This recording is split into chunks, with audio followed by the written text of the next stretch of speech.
Guess I was proven wrong. Hey, by the way, are you fucking recording right now? Absolutely. Don't put that fucking on there. Always when you walk into no the bullshit. studio. By Cabin Coffee Altoona, located at 2922 Meadowlark Lane in Altoona, Wisconsin. And Pizza Del Rey, our favorite pizza shop in the state of Wisconsin. So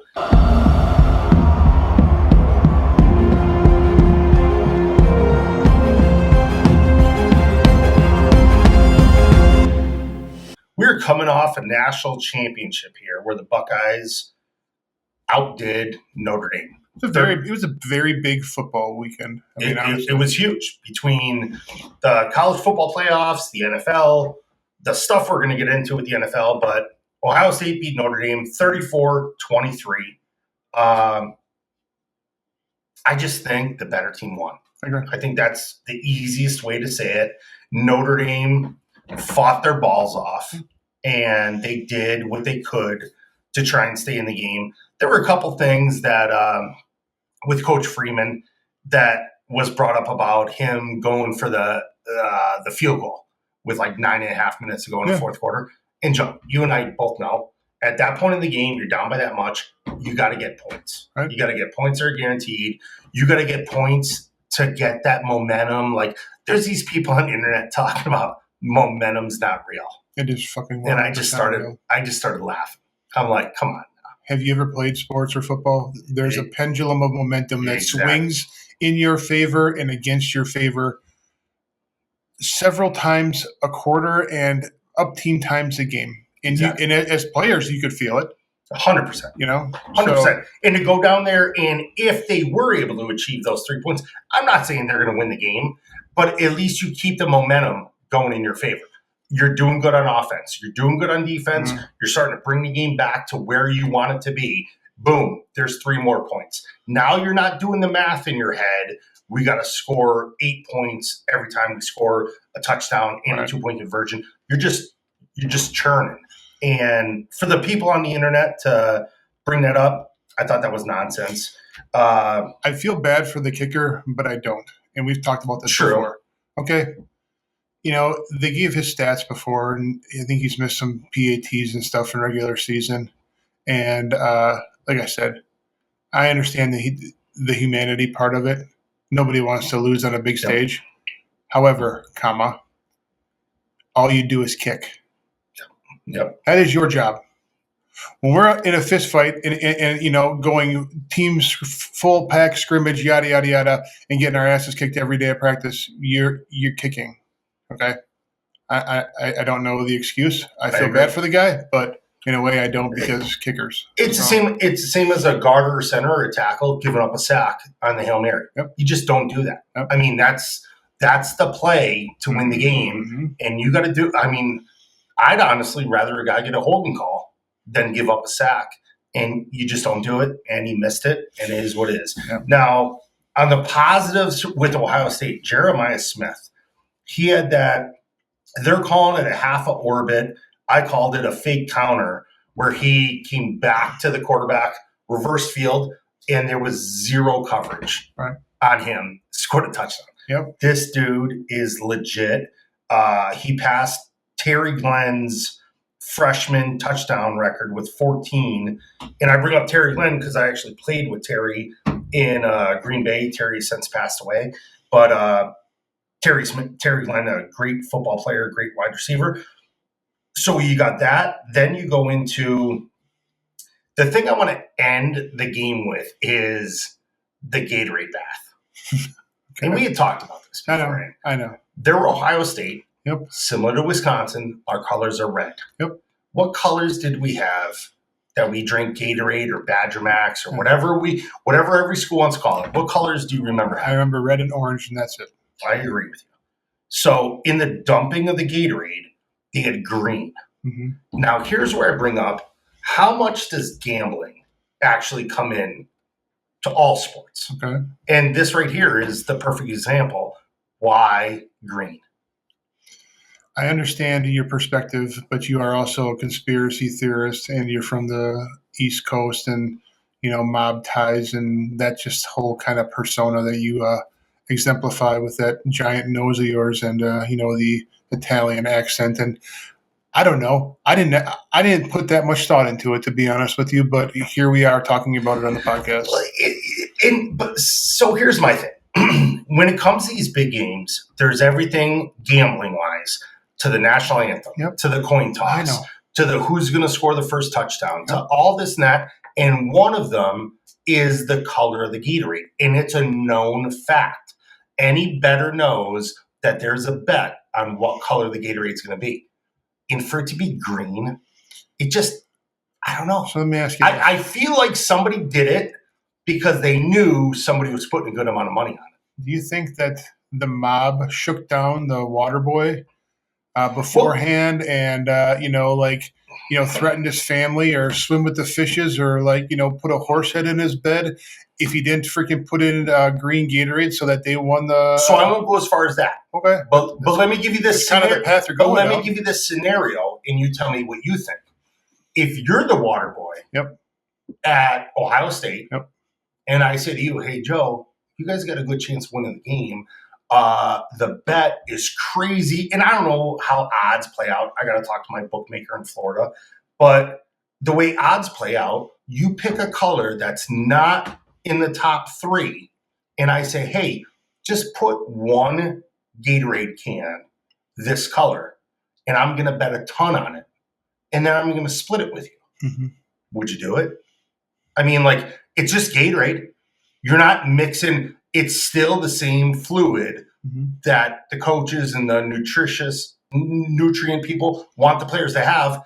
It's just a color. Mm-hmm. Would you do it for? Yeah, but if I said, "Oh, we're both going to make $25,000," yeah, of course I would. But can I ask? So that's what I'm saying. Did somebody get infiltrated? I don't think so. What if the players just voted and said, "You know what? I like the green one better," and that's what it came down to? But see, now we go back to Skittles. Is there really a difference in flavor and taste? I don't know. But let me ask you: did we ever vote on a color? No, because there was only 2. You got what you got. Because there was only 2. So what I'm saying is now that gambling's being that much more prevalent, why green? I'm just saying it just came up. It got in my head. It stuck in my head. I know that this is going to be in your head for a long time. It's going to be. And you realize the next podcast, you're going to have some article about this crap, and tying it to gambling, etc. For all I know, you'll probably find somebody that was a freaking water boy back in the early 80s that from Scranton, of course, from the that has a connection. Of course, it's from the East Coast. It's probably your cousin to Ohio State. Yeah, Jimmy Two Fish. Whatever. Might be the Hammer. Yeah. Who knows? But all right. So other things that happened after the game that were very memorable. So you asked me. You said, "What about the post game presser? Did anything come out?" Mm-hmm. Well, the only thing that I saw that came out of it was this maybe 20-something-year-old female drove a golf cart with about 6 individuals into a wall. And that was probably a bet. And some bookie had, I promise you, that there will be a freaking accident with the golf cart with the head coach and the quarterback in there. And they infiltrated this poor girl and told her to crash the freaking cart into the wall because some guy made, $1 million and then he's going to split it with her. That's basically what you're telling me. So we're going to pause on this subject for a second, but then you brought this up. Do you remember the Wisconsin Badger football game that was played in Las Vegas against UNLV maybe 10 years ago? Okay. So the deal was Wisconsin put so much money on the game, it would have been one of the biggest payouts on college football that Las Vegas would have ever done. And moments before the fourth quarter happened, the power went out in the stadium. Mm-hmm. Is this coming back to you? The power going out in Las Vegas? Okay, power goes out. Yep. They cannot get the power to come back on. Right. NCAA rules say because the fourth quarter did not start, that gambling action, Vegas goes, gambling action is done. Right. It's a wash. Mm-hmm. Nobody wins, nobody loses because the fourth quarter never started. Turns out it's this bankrupt gambler that ran his Toyota into a specific power plant in Las Vegas in an accident and all the power went out in the stadium. What are the odds of all these things happening? I can see that. Desperate times calls for desperate measures, and he's and the bookies didn't lose all the money that they were about to lose because they said, "Hey, we're going to wipe your slate clean, drive this car into this plant, blow it up or whatever, wreck it, have the power go out, and your slate's clean." I can see that. So I'm just saying there is a hand in on the gambling, and we're going to get to it when it comes to the NFL. But that's far-fetched from the color of freaking Gatorade, Bill. I'm just saying, why green? Why green? The color of money. Why not red? The color of money. Your team color is red. I agree. Why would you not just go red? I agree. It is. Maybe it's symbolic that they're drinking the freaking blood of their opponent. Did you ever think of that? Maybe, or maybe they just like the color better. Maybe it's just a better flavor. And I hear you. I prefer red Gatorade over fucking orange Gatorade. But is it because you went to Wisconsin? No, it's because I like it better. It's fruit punch. I don't know. I'm just saying. All right. Moving on to the NFL. No, we're not moving on. All right. Well, go ahead. I still think that we need to talk about Ohio State a little bit more. Okay, so here's the deal. First of all, kudos to them for winning and the Big Ten, okay? Remember the Big Ten, everyone's talking about we can't hang with the SEC, yada, yada, yada. Well, here we go. We lost that, okay? And then if you look at the stats here, I just want to go through some of the scores that Ohio State had to go through in order to win it. So they were number 8, and they beat number 1 Oregon 41-21. And then we have Ohio State versus Tennessee that were number 9, and they won 42-17. And then they played Texas, number 5, and won 28-14. And then, of course, 42-17 against. Like, their consistency is pretty damn legit, even though they lost to Michigan. And I know that was Michigan's Super Bowl. I get that. And it's probably, based on what I know of the rivalry, it's very similar to the one from the team to the west that I can't stand. I understand that that's the one thorn in the side of this championship right now. And the other thing, too, looking at this playoff run that they did, this is where we go back to when fans thought we were bashing the Boise States, the SMUs. Could either one of those teams have done that? No. Beat that many ranked opponents to get to a national championship and win it. No. And the amount of freaking hate messages we got for stating the obvious. Yes. I was going, holy crap, yeah. I understand the loyalty to your team, and I understand, the love and passion for your team, but let's face it, it was not there. And then, like I said, there were some pretty crude and harsh comments on our social media regarding our predictions. Well, at the end of the day, we were right. I know. We were right. They were wrong. I know. All right, I'll get off my soapbox about Ohio State now. No problem. The Big Ten. No problem. If you'd like fresh roasted cabin coffee delivered directly to your door, go to Cabin Coffee Altoona's Facebook page or 217 South Mills Facebook page. Click on the coffee order form link, fill it out, pick out your beans, and get them delivered directly to your front door. Cabin Coffee Altoona. So moving on to the NFL, we got some scores and recaps from the divisional round. We got Kansas City Chiefs beating the Houston Texans 23-14. The Commanders beating the Lions, which was a tough one, 45-31. The Eagles beating the Rams 28-22, and the Bills beating the Ravens 27-25. So a couple takeaways, and we could talk about these games for a second, but a couple takeaways from these games as a whole was the officiating. Oh, am I hearing another conspiracy theory? It is another conspiracy theory. One. Wow. So the Hammer sent me a text, and he goes, "Are you going to talk about this?" And I go, "Absolutely, we're going to talk about this." So for the last, 5-10 years, people have had the conspiracy, is the NFL rigged? I believe I asked you that earlier on in one of our podcasts. And I think I denied it. I think I said, no. Like there's certain things certain players could do. But then when you look at, and I forget, there's a documentary about the NBA where an official was betting on the NBA and he was altering the games. And I go, that just can't happen in the NFL. But then you watch this weekend's games, and it's mind-blowing. So for starters, Kansas City Chiefs, Mahomes, he's flopping. I have a real problem with that.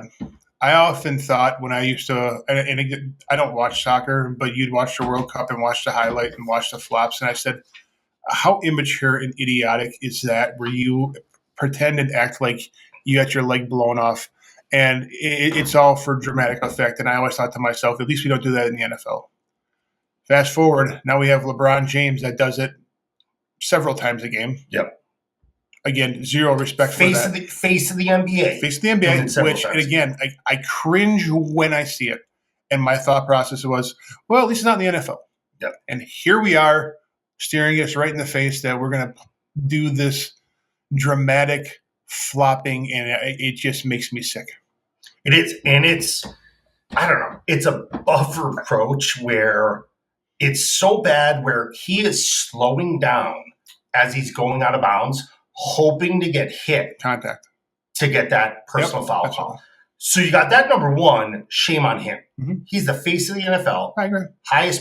Arguably highest paid player over his contract, $500 million that the Kansas City Chiefs paid him.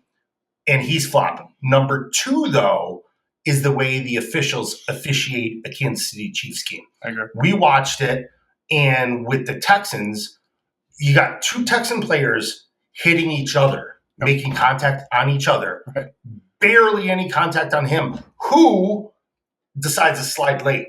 Barely any contact on him. They avoid him. They hit each other, and they get a personal foul call. And these are calls that are changing the outcome of games. And typically you say, oh, a call here or a call there or a play here or a play there is not going to change the outcome of the game. But these calls are. And the best answer I have right now that they need to institute ASAP in this offseason is any penalty that's 15 yards has the possibility of being reviewed. I agree. So like a call like that should have been reviewed, should have been overturned. There was no personal foul, whatever. It's fourth down. I agree. Especially now that we're seeing it more and more all the time in the NFL where we're flopping. I think it's one of those things where, again, I lose all respect for you when you do that. Though when I blew up my knee in practice, I tried to walk back to the huddle because it was that important to me. I mean, seriously, like that's where my mindset was. And to have you fake flop, it's seriously, it's just, I cringe at the direction that we're going here. It pisses me off that much. It really does. I'm like, come on, you're getting paid this much money. You have kids that idol you, look up to you, and that's how you act. Like a toddler, like a spoiled brat, and I think there's no room for it. I'm sorry. Well, we talked about this in past episodes. The minimum salary as of 2024 season, I think, was over $900,000. So at minimum, you're making just under $1 million a year to play a game. You have to show that game respect. You have to show your teammates respect, the opponents respect, and players that came before and after you respect, and play the right way. And flopping is not, I mean, we see the NBA numbers going down year after year. We see all the issues with the NBA. And for that to start infiltrating the NFL, it's disrespectful. It's disgrace, yes. And I even said before in this podcast, people far better than you and me and them basically gave up their life to play this game and to establish what it is, and it's a freaking slap in the face to them for the way you act. And 100%. I'm never going to change my perspective on that. 100%. So here's a good comparison with the Mahomes tackle and him trying to flop out of bounds is Lamar Jackson. Lamar Jackson got tackled out of bounds. And did not get a flag. Right. So it's, how are we really officiating these games?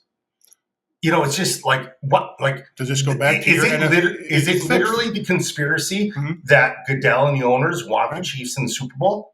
I mean, where are we going here? Like, I never wanted to say, oh, this was possible. But, boy, oh boy, this past weekend, it was beyond possible. So have you heard the and again, I'm going to feed into your conspiracy theory because, well, I enjoy getting you riled up about it. Have you heard that when they put the picture of Super Bowl. What number are we on right now? Do you have any idea? I have no clue, in the 50s. But but the color scheme of matches the team that's going to be either in there and who's going to win what they've worked on. So one of my baristas this morning brought that up to me. And I didn't even know she watched football or had any influence in it, but we were talking casually and talking about, like, how was your weekend? And I said, oh, it was a great football weekend, blah, blah, blah, blah. And out of nowhere, she dropped that on me. I'm like, I'm going to have to bring that up to Bill. Never would have thought I'm Kelly. telling you, I never would have thought Kelly, my one of my baristas, would have brought that up. But man, she's feeding into the show. Yeah, there's a lot of input that just leads you. Believe me, it's hard to not, like, you want to say 10,000 times there's no possible way, right? And then it just keeps pushing you more and more and more, and it's hard to believe. Right.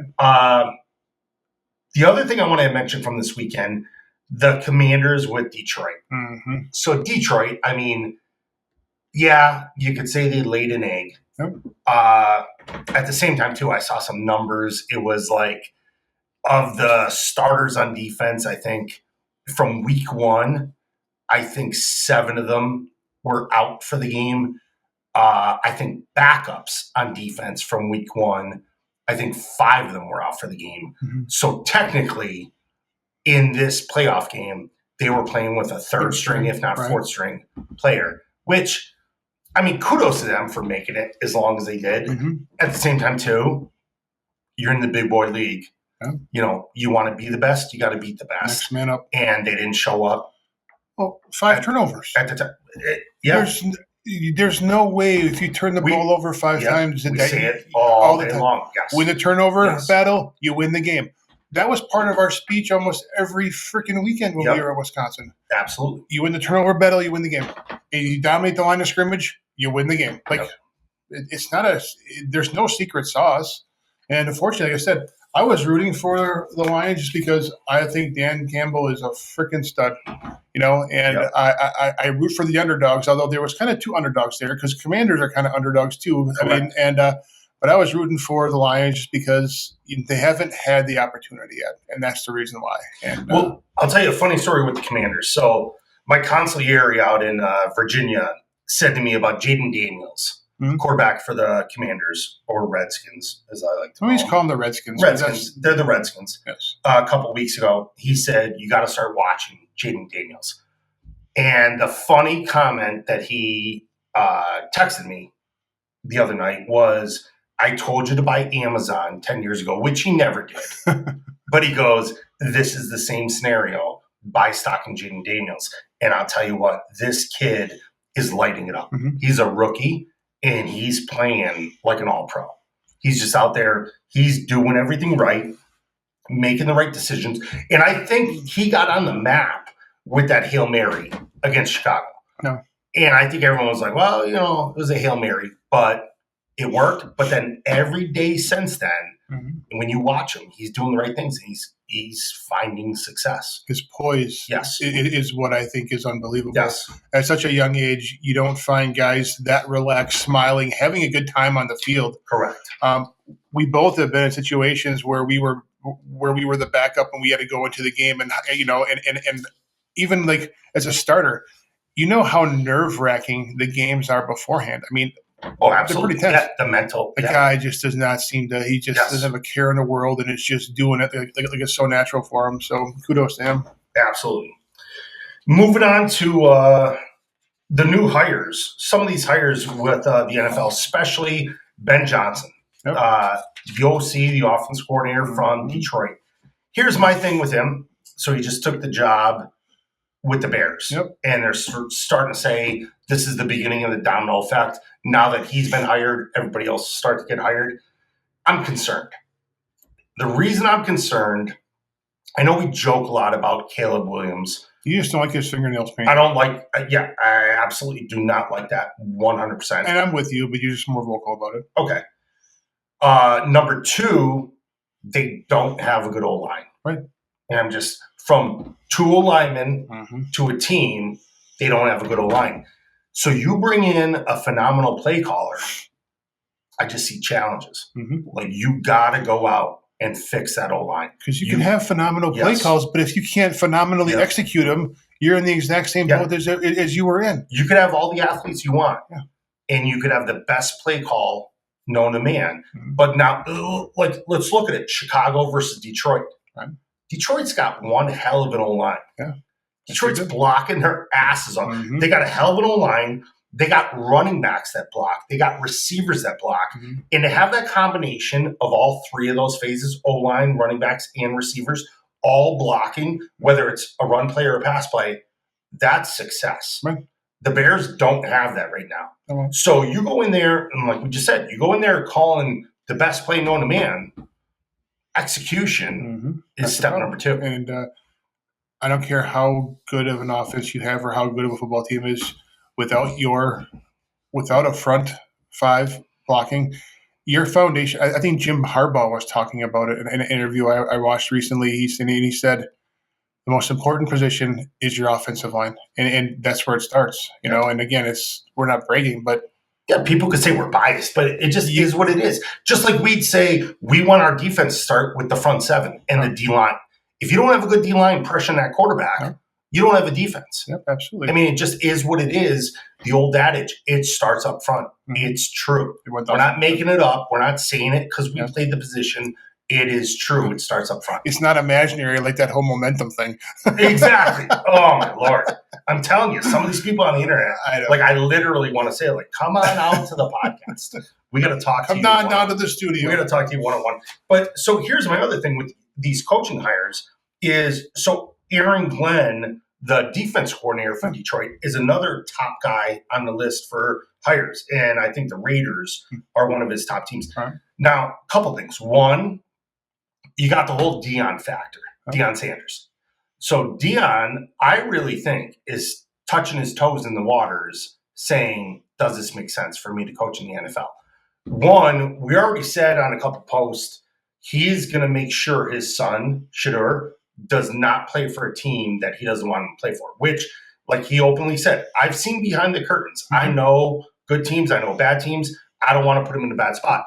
We've all seen this happen before. The Mannings have done it. Elway did it. Mm-hmm. It happens. Mm-hmm. That he's being as vocal as he is, he's basically putting teams on notice. Don't draft him. You draft him, he ain't playing. Right. And then I think he's also looking at coaching opportunities. Now, back to Aaron Glenn, I think Aaron Glenn is going to have the best opportunity because now that the Bears, and I'm sorry to say it as Chicago fans, the shitty team is out of it that's looking for a head coach. Aaron Glenn has an opportunity to go to a better team to be a head coach. He's defensive-minded, where back to Ben Johnson, you got to have those athletes that we just said. You got to have those athletes to be able to perform the knowledge that you obtain. Mm-hmm. On the defensive side with Aaron Glenn, I feel like he could go in, put a staff together, and start building the foundation similar to Detroit. Detroit didn't have the athletes 3 years ago, and they built it up. Now, the two funniest on the list, I'll say, one is Pete Carroll. We never looked up Pete Carroll's age. No, he's 107. But how? Yeah. He's 107 at USC. How is he even in the mix? I don't know. To get a head job I don't know. In the NFL. And I love Pete Carroll. I think Pete Carroll's done very good things in college, in the NFL. But are we serious? I don't know. I feel like he's on what's the senior, not disability, but Social Security? Social Security. He's been taking Social Security for the last 10 years, for crying out loud. And we're debating hiring him as a head coach. And then the last one, and I'm sorry to say, Robert Saleh, the former head coach of the Jets. No. The whole earn your stripes deal, you get fired from a shitty program, you have to go be a coordinator, re-earn, and prove you could build something. You don't just go from getting fired from a shitty program to getting hired. True, and I understand that, but you also have to think that Aaron Rodgers had a lot to do with that. Definitely had a lot to do with it. But was a lot, but at the end of the day, though, they lost, and they lost a lot. They did. So my thing is, you have to go back and earn it. I agree. You take a step down, go be a coordinator, earn your stripes again, and then you're at the top. Like right now, he's 1, 2, 3. I think he's number 5 on the list for the Raiders job. Like, you have a coach that I think he only won like 4 or 5 games with the Jets. Now, yeah, we could say the whole Rodgers deal and the this and that, but he was below 500. That's who you want to hire as the new coach that's going to turn your program around. Right. No, you got to go be a coordinator. Yeah, but you also, it doesn't appear that there's really a great pool. There's not right now. Like, that's the problem. So you have Johnson and you have Glenn, but as I go through the list here, Ron Rivera used to be the former Redskins coach, and Rivera's so, but like him, he's gone up and down. Yeah. Head coach, coordinator, head coach, coordinator. But has proved, 1, he's been with shitty teams. 2, has proven he can't have success. But yeah, you look at some of these coaches on the staff, and it's like, I don't know, just it's a bunch of coordinators on good teams that, I don't know, I really think you have to evaluate these guys. Because here's the thing, too, and this is the Ben Johnson argument, is he's a great offense coordinator. He's a great play caller. But the question that's coming up today is he a great head coach? He's never been a head coach before. So you become the head coach at the NFL level, 99% of the time, you are not calling the plays. So now that one great ability you have, you're turning over to somebody else. The offense coordinator spot, you're turning over to somebody else. The way you work with the quarterback, you're turning that over to the quarterback's coach and the OC if they're not one and the same.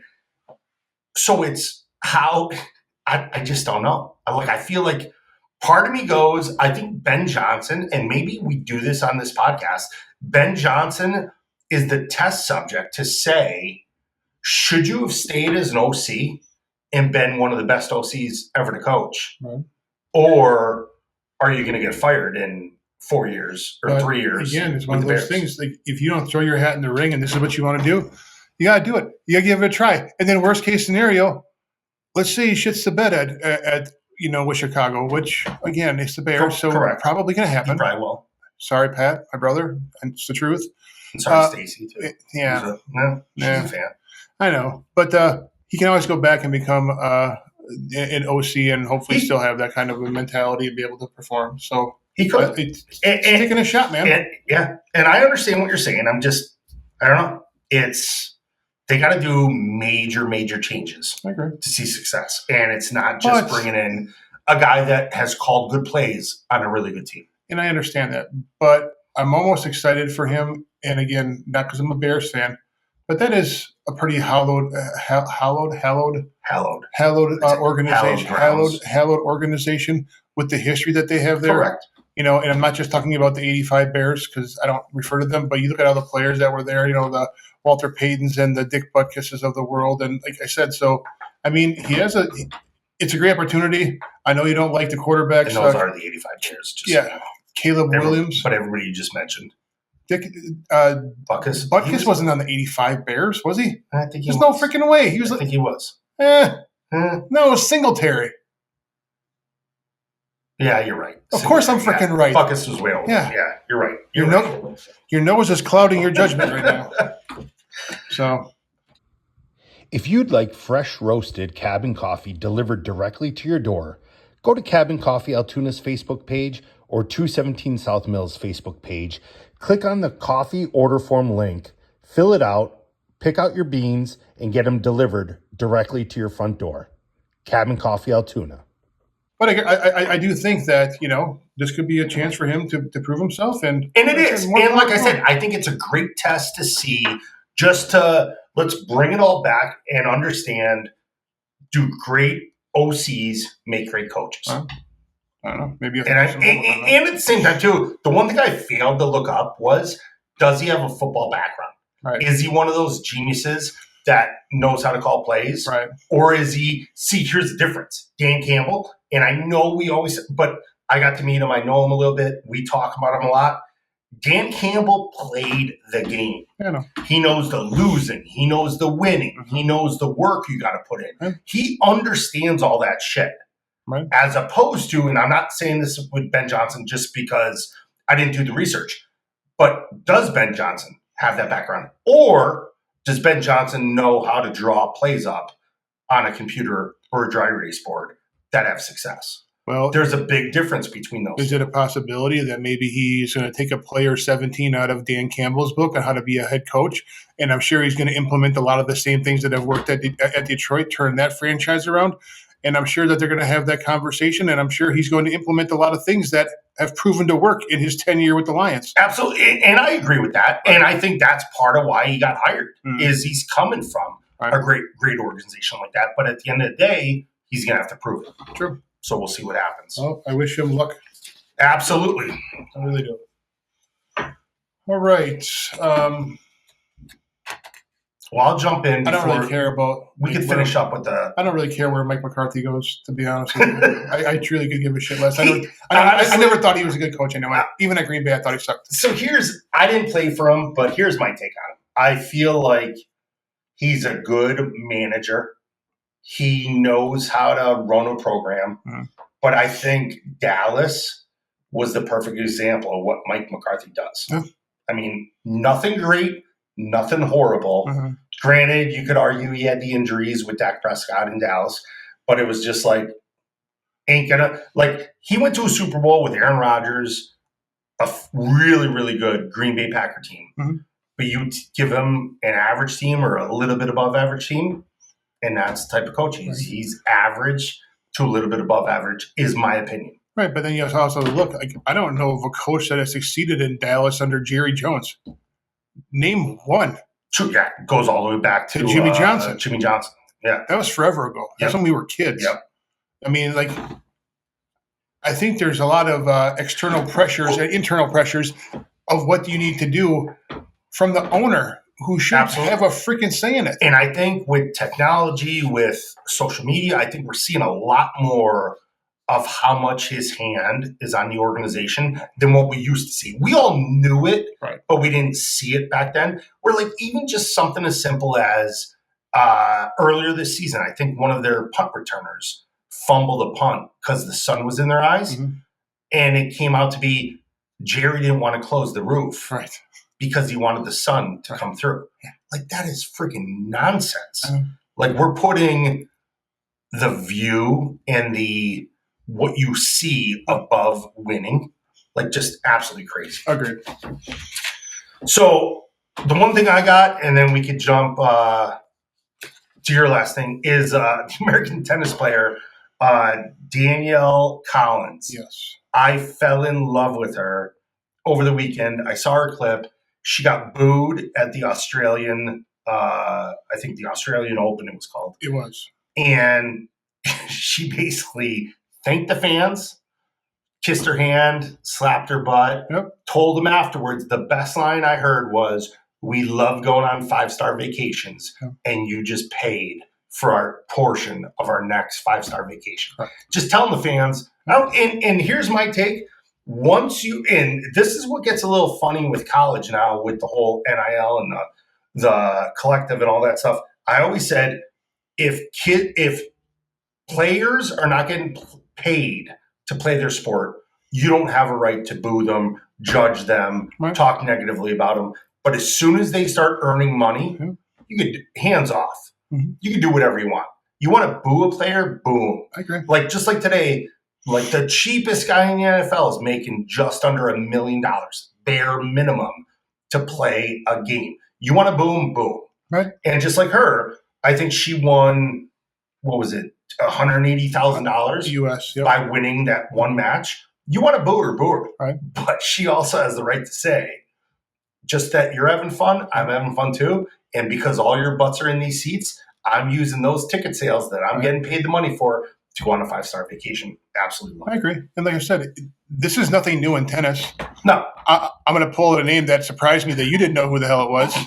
So as we're talking about this beforehand, I tell, it's kind of like John McEnroe or Jimmy Connors. And he's like, Jimmy Connors, I think he coached me in baseball like in 8th grade or something. He did. He coached me in a 13-year-old Lackawanna Little League All-Star game. Jimmy Connors was my coach. Yeah, well, I know not the same one. Yeah, but kind of I know who John McEnroe is, but Jimmy Connors, kind of cut from the same cloth a little bit. Yeah. And you don't know who that is? No, I didn't know who it was. Creepers, yeah. Well.